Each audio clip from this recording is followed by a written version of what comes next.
Hey YouTube, so today I'm about to ready to start to get everything ready for combining.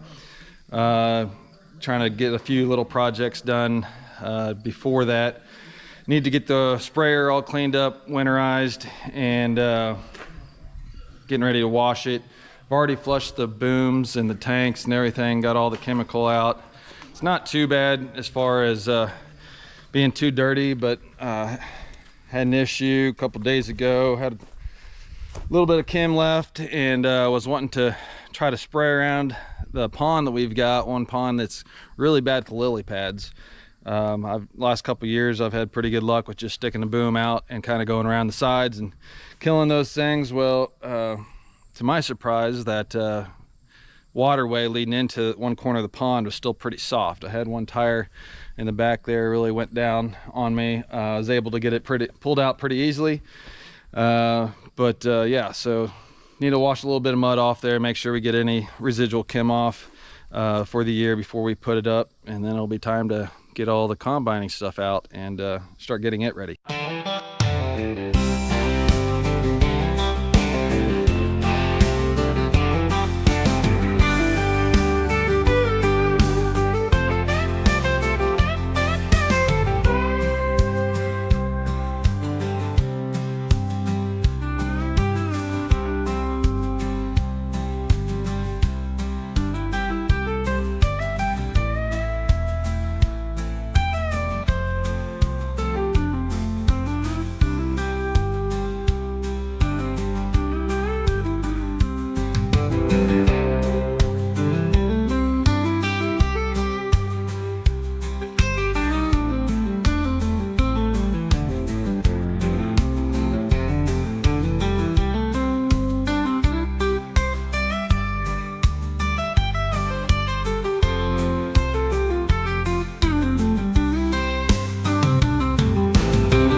All right, so it's all washed up. Now it's time to use the RV antifreeze, that pink stuff, in the sprayer.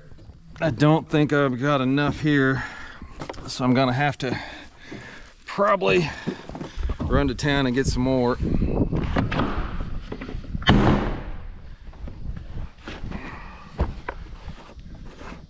I don't know if I'm early or late winterizing this thing. When you guys winterize your sprayers or not. I know that, you know, working by myself, once I get combining, I'm not going to want to stop and fool with the sprayer. I've started doing a little fall chem on like some acres that's going to corn next year, that I have liked the results of that, but I've just been hiring the local co-op type people to do that because I don't know, like I said, I just don't want to fool with the sprayer in the middle of harvest or even afterwards. Maybe after I get the shop done, that will change some. We'll see. If I've got a heated shop to park it in, I might be willing to do a little bit more in the fall, but timing wise just is a pain too. You know, there's always some tillage or something that I want to try to get done. I bought a inline ripper a couple years ago, and we've had some good falls to run it and do things like that, but just haven't had the time. Especially last year, I didn't get near the ground ripped that I would like to. This sprayer I bought from a neighbor, and it's been a pretty good machine for me so far. I think I've ran it for about I think this is the 4th year, so yeah, I don't know, it's not exactly what I was looking for originally. I was kind of preferring either a Deere case, or, you know, dream machine would probably be like a Hagee possibly, but all that stuff is way out of my league for the time. I It's a good machine, like I said, but one of the problems is, you know, AGCO stuff in this area just struggle with some of the service. Some of the old AGCO stuff, it's not even AGCO stuff, it's Alice Chalmers. My dad's got a few of those tractors around. It's been super frustrating dealing with AGCO in that respect, just because they don't really care. It's all outdated stuff to them, so many parts are no longer available, and you know, they're kind of gotten a little discussion at the parts counter with the guy, AGCO parts guy, a couple weeks ago, and he's, "Oh, that was a 45-year-old tractor. What do you expect?" I'm like, well, you know, there's nothing that you can't go to a dealership or find aftermarket for like a 4020 or 1066 or anything like that. But you know, the Alice stuff is just so discontinued and obsolete, and just a pain to deal with. They're good track. I mean, I've gotten along for the little bit that I use them on the auger and doing some hay work. And the old 8070, I pretty much just use it for brush hogging and a few other odd little jobs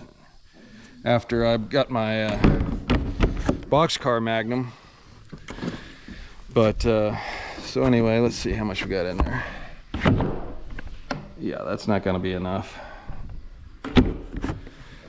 So run to town, get some more antifreeze, and get this thing winterized, taken over to a barn that I'm renting, put away over there.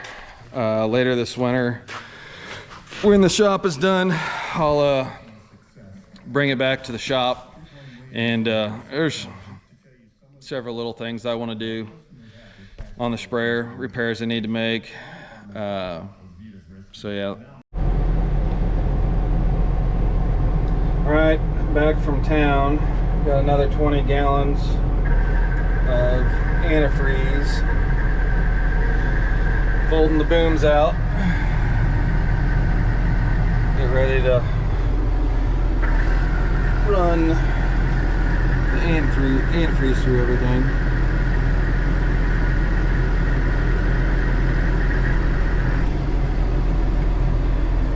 Screen turned on.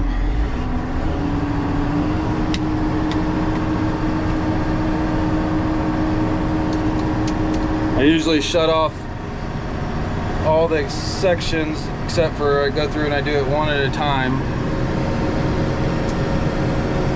And just click it on. Just let it run until I see pink. I've already drained all the booms out, or all the water out of the booms.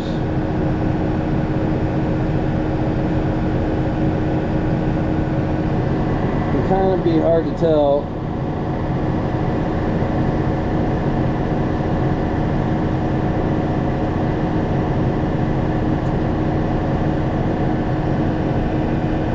Just kind of look for it on the ground.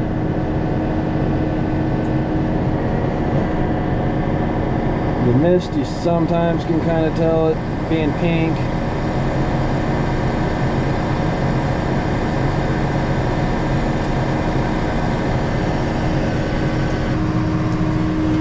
don't know if that first one ever got fully.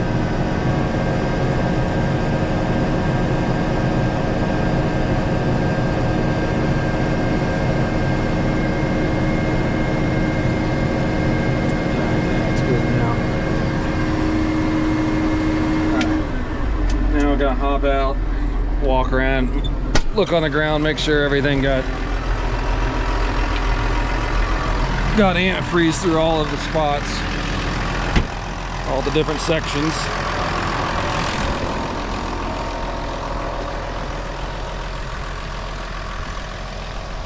Alright, that section's good, that section's good. Middle section is good. That section is good. That section. Better try this outside one more time, and then we'll call it good. You guys have got a good way of collecting or reusing the antifreeze in the spring when you go to get the sprayer out and start using it. I guess you could bust loose each section and try to put a bucket underneath it or something and let it run out, but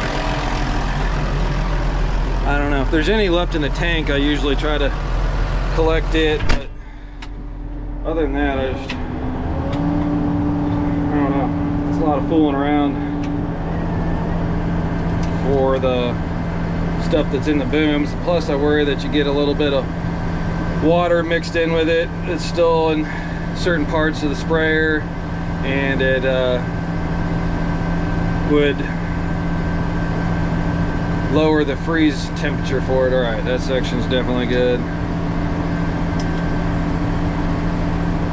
So I think that's good. I'm gonna fold it up, put it back in the barn. I don't think I'm gonna have time to take the sprayer over to the other barn today because kids have football practice we got to get to. So anyway,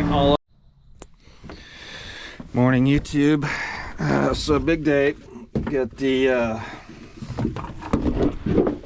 building is being delivered today.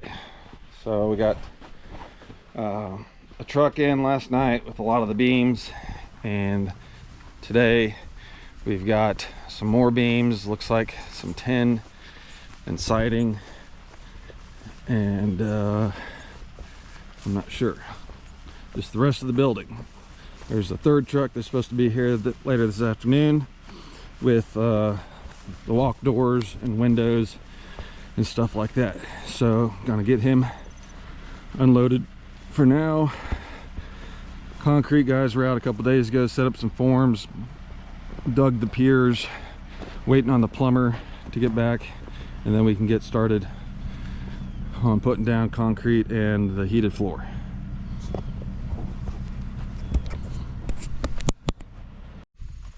All right, we're gonna finish up with a little update on the shop project. Got all the building in a couple days ago, got it all unloaded. Frame here, all the tin and stuff's on the other side of the barn area. We got the forms up on the shop area and all the piers poured. Started getting some electric roughed in. Plumber's supposed to hopefully be here this week to do his portion of the plumbing. Gonna have a bathroom and a boiler, like I said, in the boiler room for the in-floor heat, like I was saying in the other video. But he's got to get here and do that. Then we can bring in the rock, get it all packed in, and then we start the floor heat. And then hopefully things will really pick up after that. Yeah, that's where we're at on the shop. Got the sprayer all put away, and we will be getting the corn head out and doing a little bit of work on that. The corn's getting really close to being ready to combine. A few people have already started. I really can't handle real wet corn, so I've got to kind of watch it there. I just use bin fans, so maybe upper teens is kind of where I generally start. But yeah, it's getting close. We've been so dry. I think I had 3/10 of rain for the whole month of August. We are now September 9th and yet to have anything in September, and there's nothing in the forecast. So I think the beans they're starting to turn and shut down already too. It's kind of disappointing there. We've had some really beautiful looking beans going into August. You know, I was maybe expecting something in the 70s, maybe some spots higher, but right now they have completely just gone backwards so fast through August. I've got the same fields that I was expecting 70 in that I don't think are going to break 50 now. So anyway, that's where we're at, and keep you updated in another video.